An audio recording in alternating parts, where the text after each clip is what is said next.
तो दोस्तों अब हम इसमें वीडियो में बात करेंगे कि वाई वन टेबल मतलब सिंगल टेबल ही क्यों। क्योंकि इसमें जो सिंगल टेबल का डिज़ाइन है ना, इसमें हम मतलब प्रिंसिपल बेसिस पे करते क्या है वो मैंने आपको बताया था पिछली वीडियो में कि डायनामो में कोई रिस्ट्रिक्शन नहीं है कि आपको सारे आइटम्स में एक ही कॉलम सारे कॉलम्स टाइप डालने पड़ेंगे। तो इसलिए आप क्या कर सकते हैं ना कि डिफरेंट डिफरेंट आइटम्स में डिफरेंट डिफरेंट एट्रीब्यूट्स के कॉम्बिनेशन यूज़ कर सकते हैं और उसको प्री जॉइंट रिजल्ट्स की तरह यूज़ कर सकते हैं। मतलब क्या होता है कि जब हम एसक्यूएल बैकग्राउंड से हैं तो एसक्यूएल में हम क्या करते हैं कि डिफरेंट टेबल्स बनाते हैं और डिफरेंट टेबल्स में डाटा को ज्वाइन करते हैं। इसके अंदर उस तरह का जो पैटर्न है, मतलब कि जो दूसरी टेबल में हमें डाटा डालना है वो इसी टेबल में डाल देते हैं। बस इसमें ध्यान हमें सिर्फ ये रखना होता है कि हमें जो प्राइमरी की है और सॉर्ट की है उसको हमें कैसे यूज़ करना है, उसको हम प्रीफिक्सेस के साथ यूज़ करते हैं।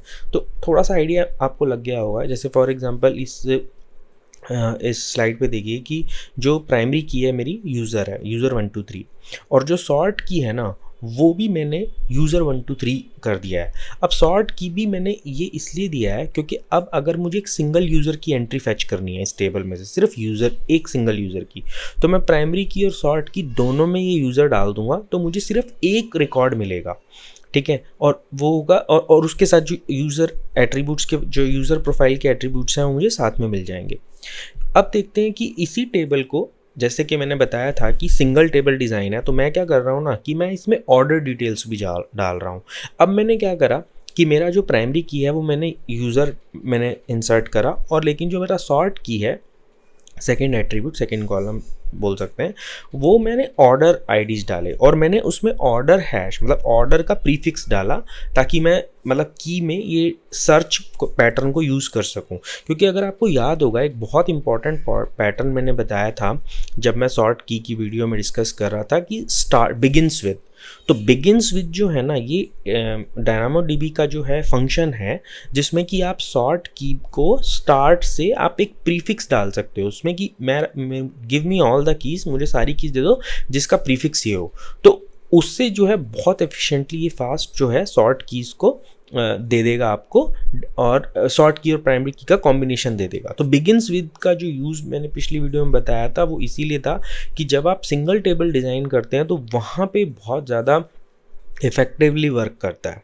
तो इस तरह से हम डिज़ाइन करते हैं मतलब कि सिंगल टेबल को कि हम प्राइमरी की के कॉम्बिनेशन और सॉर्ट की के कॉम्बिनेशन डिफरेंट रखते हैं।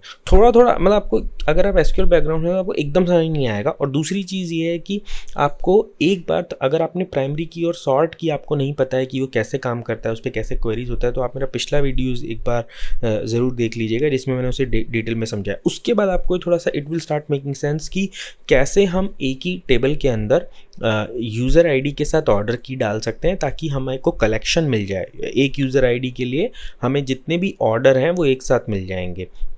उसी तरह यूज़र आईडी के लिए सिर्फ यूज़र प्रोफाइल डालने हैं, फैच करने हैं, तो उसका भी हमारे पास ऑप्शन आ जाएगा सेम टेबल के अंदर। तो क्वेरी एक है ऑन यूज़र और the user and all there orders, मतलब एक यूज़र और उसके सारे ऑर्डर्स जो हैं हमने क्या करा है राइट टाइम पर ही इंसर्ट कर दिए हैं। अब इसमें क्या होता है कि हम राइट टाइम पे ही चीज़ों को इंसर्ट करते हैं ताकि हमें जो प्री जॉइंट डाटा है, मतलब क्योंकि ये ऑलरेडी प्री जॉइंट हो गया, मतलब यूज़र से भी कनेक्टेड है और यूज़र के जितने भी ऑर्डर्स हमने प्लेस करें हैं उससे भी कनेक्टेड है, लेकिन वो सेम ही टेबल से आपको मिल जाएंगे। Generic keys and overloading, why the keys are called PK and SK। अब इसमें क्या होता है ना कि जैसे कि इस टेबल में हम जो सिंगल टेबल डिज़ाइन करते हैं उसमें प्राइमरी की और सॉर्ट की दोनों को हम नेम ही प्राइमरी की और सॉर्ट की दे देते हैं। मतलब इसमें हम कोई स्पेसिफिक उसको ऑर्डर आईडी नहीं बोलेंगे। जैसे कि अगर हम पहले की बात करें पिछली वीडियोस की, तो उसमें मैंने पार्टीशन की को दे दिया ऑर्डर आईडी, स्टूडेंट आईडी, ठीक है, इस तरह से डिफाइन कर दिया। सॉर्ट की को मैंने टाइम स्टैम्प से डिफाइन कर दिया, कॉलम का नाम, ठीक है। लेकिन अगर हम सिंगल टेबल की बात कर रहे हैं तो उसमें प्राइमरी की और सेकेंडरी की को हम सिर्फ यही बोलेंगे, प्राइमरी की और सेकेंडरी की, ताकि हमें ये पता लगे कि ये हमारा जो है ना पार्टीशन की है और ये सॉर्ट की है। और अब इसके अंदर हमें डिफरेंट वैल्यूज़ हम डाल सकते हैं।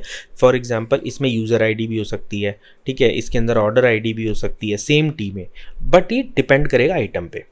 तो जैसे कि फिर से मैं एक और एग्जांपल दे रहा हूँ, जैसे यूज़र आईडी है उसका सॉर्ट की आपने यूज़र आईडी ही दे दिया, लेकिन उसका अब आपने टाइप में थोड़ा डिफाइन करा कि किस टाइप का डाटा आप स्टोर कर रहे हो। तो यहाँ पर क्या होता है कि पर आइटम लेवल पे हम प्ले करते हैं, और पर आइटम लेवल पे हम एक एट्रीब्यूट डिफाइन कर सकते हैं जो कि पार्टीशन की जो सॉर्ट की से डिफरेंट है, और वो एक मेटा डाटा की तरह एक्ट करता है। वो थोड़ा सा ये हमें बताता है कि किस टाइप का डाटा है। जैसे सेकंड आइटम को अगर आप देखेंगे तो उसमें हमने क्या करा, आप ऑर्डर डाल दिया प्राइमरी की में, और उसके कॉरस्पॉन्डिंग आइटम डाला सॉर्ट की में, और ऑर्डर आइटम इसी तरह प्रोडक्ट का प्रोडक्ट के साथ डाल दिया। तो मतलब अभी इससे थोड़ा सा आपको आइडिया लगेगा कि हम किस तरह से डिफरेंट डिफरेंट डाटा डाल सकते हैं। अब हम आगे बात करेंगे कि एक पूरा ई कॉमर्स का वेबसाइट का एग्जांपल लेके ये कैसे हम क्वेरीज को या डाटा को मॉडल करते हैं डायनामोडीबी में सिंगल टेबल बनाने के लिए। तो इसमें ये बहुत ध्यान रखना है कि आपको प्रीफिक्स करना है डाटा को, क्योंकि आपका जो है डाटा मतलब आपका मिक्स हो रहा है, तो अब आपको किसी लेवल पे तो उसे सेग्रीगेट करना ही है ना, क्वेरी के बेसिस पर, राइट के बेसिस पर। तो वो सेग्रीगेशन आप प्रीफिक्स के बेसिस पर और टाइप कॉलम के बेसिस पे करते हैं। तो इसमें बेसिकली क्या हो रहा है ना, की ओवरलोड हो रहा है। मतलब कि अगर आप इस कॉन्सेप्ट को समझें तो ये की ओवरलोडिंग है। सिंगल टेबल डिज़ाइन में की ओवरलोडिंग का कॉन्सेप्ट है ये। आपकी जितनी भी कीज़ हैं, मतलब प्राइम पार्टीशन की, उसके अंदर आप डिफरेंट डिफरेंट टाइप्स के जो ऑर्डर आईडी है, यूज़र आईडी है, सब डाल सकते हैं, बट आप उसमें प्रीफिक्स डिफरेंट डिफरेंट यूज़ करेंगे ताकि वो कोलाइड ना हो। ठीक है,